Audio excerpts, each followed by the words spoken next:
Hello viewers, welcome to তিথি জেরিনা। আজকে আমার চ্যানেলের প্রথম একটি রান্নার রেসিপি শেয়ার করব।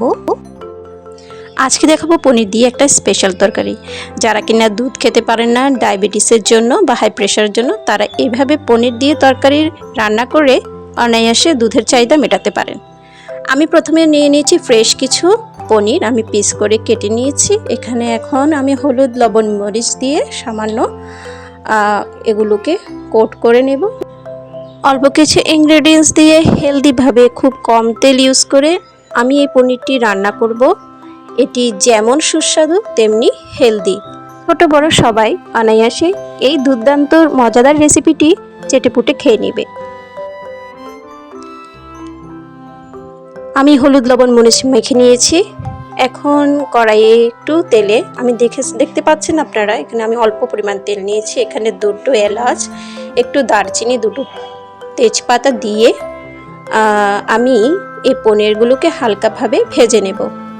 অনেক সময় দেখা যায় ছোট বাচ্চারা বা প্রেগনেন্ট মহিলারা দুধ খেতে পছন্দ করে না, বা তাদের এক্সট্রা যে পুষ্টি প্রয়োজন, তার জন্য এটি একটি আদর্শ রেসিপি। রেসিপিটি তৈরির জন্য আমার এই ইনগ্রেডিয়েন্টসগুলো প্রয়োজন।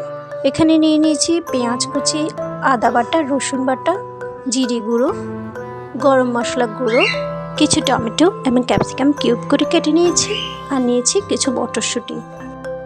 পনিরগুলো ভাজা হয়ে গেছে, এখন আমি তেল থেকে এগুলোকে তুলে নিচ্ছি।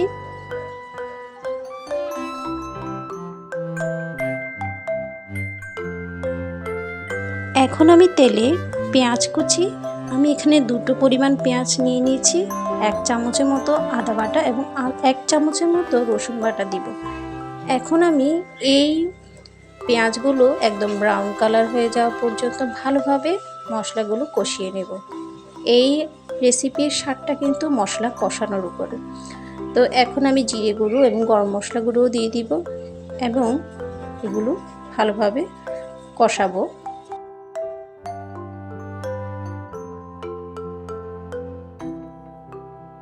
এখন আমি এখানে অল্প পরিমাণ পানি দিয়ে দিব।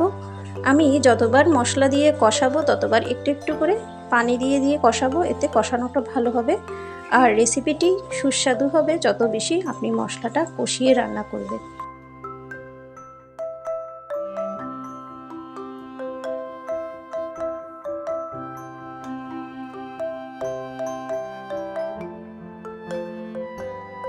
এখন আমি মটরশুঁটিগুলো দিয়ে দিচ্ছি। আমি মটরশুঁটিগুলো হালকা করে সিদ্ধ করে পানি ঝরিয়ে নিয়েছিলাম। এখন এই মটরশুঁটিগুলো দিয়ে আমি আবার কষিয়ে নিব।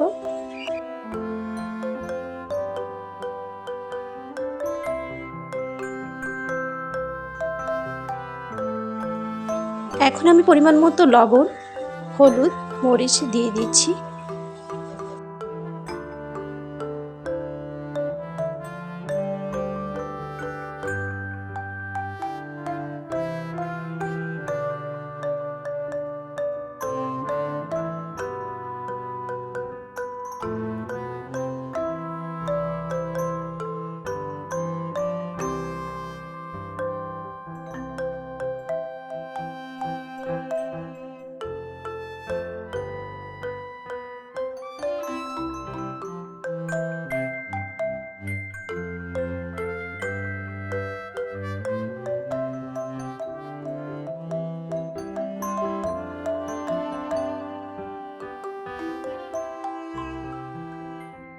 এখন কিউব করে কাটা ক্যাপসিকাম এবং টমেটো কুচি দিয়ে দেব। এরপর আবার কষাতে থাকবো।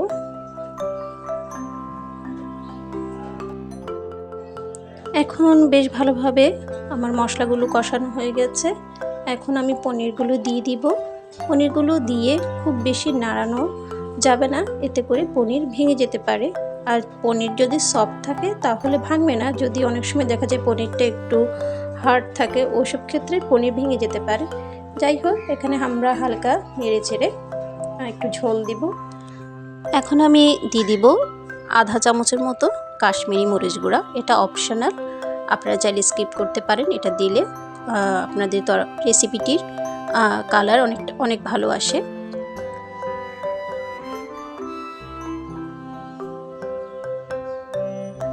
তো আমি 1-2 মিনিটের জন্য এই রেসিপিটি একটু ঢাকা দিয়ে রাখবো।